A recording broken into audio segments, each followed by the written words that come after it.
بسم اللہ الرحمن الرحیم۔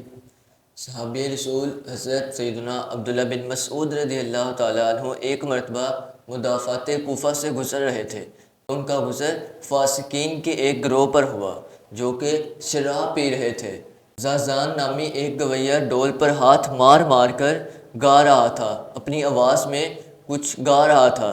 تو حضرت عبداللہ بن مسعود رضی اللہ تعالیٰ عنہ جب اس کے پاس سے گزرے تو آپ نے اس کی آواز کو سن کر فرمایا کہ کتنی خوبصورت آواز ہے یہ، کہ کاش یہی آواز قرآن مجید کی تلاوت میں استعمال ہوتی، یعنی اس آواز سے قرآن مجید کی قرأت ہوتی۔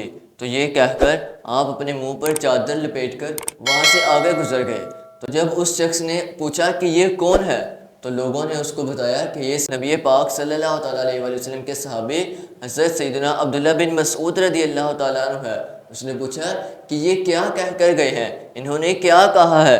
تو لوگوں نے بتایا کہ انہوں نے کہا ہے کہ جو تم گا رہے ہو یہی آواز اگر قرآن مجید کی تلاوت میں استعمال ہوتی، کہ اس آواز سے قرآن مجید کی تلاوت ہوتی، کہ تمہاری آواز اتنی میٹھی ہے کہ نبی پاک صلی اللہ تعالیٰ علیہ وسلم کے صحابی کہہ رہے ہیں کہ کاش یہ آواز قرآن مجید کی تلاوت میں استعمال ہوتی۔ تو یہ سن کر اس پر ایک رقت طاری ہو گئی، اس دل میں ایک رعب طاری ہو گیا، اور اس نے اس ڈول کو جو بھی ہاتھ میں پکڑا ہوا تھا اس کو نیچے پٹک کر مارا اور اس کو توڑ دیا، اور وہ جلدی سے جلدی ان کے پاس یعنی حضرت عبداللہ بن مسعود کے پاس جا پہنچا، اور گردن پر اس نے ایک رومال لے لیا اور جا کر حضرت عبداللہ بن مسعود کے قدموں میں گر کر رونے لگ گیا۔ تو حضرت عبداللہ بن مسعود نے اس کو اپنے گلے سے لگا لیا، اور آپ رضی اللہ تعالیٰ عنہ نے فرمایا کہ میں اس شخص کو اپنا محبوب کیوں نہ سمجھوں کہ جس کو اللہ عز و جل نے اپنا محبوب بنا لیا ہے، کہ اللہ عز و جل نے اس کو توبہ کی توفیق دی ہے۔ توبہ کی توفیق اسی کو ملے گی کہ جس کو اللہ نے اپنا محبوب بنا لیا ہو۔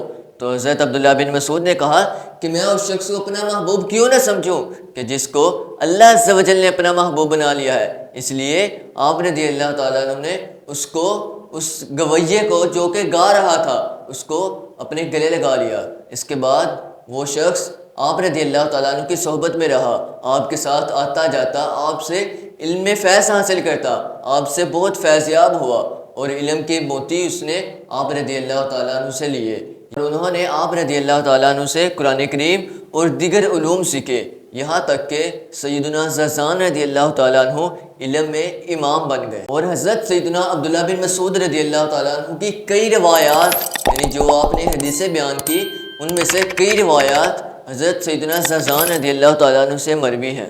اسی لیے ہمیں چاہیے کہ اگر اللہ تبارک و تعالیٰ نے ہمیں ایک اچھی صلاحیت عطا کی ہو تو ہمیں چاہیے کہ اس کو اچھی جگہ استعمال کرنا چاہیے۔ اگر اللہ نے ہمیں مال دیا ہے تو اس کو اچھی جگہ نیک کاموں میں استعمال کرنا چاہیے۔ اگر اچھی آواز دی ہے، اچھی طاقت دی ہے تو اس کو راہ خدا میں زیادہ سے زیادہ خرچ کرنا چاہیے۔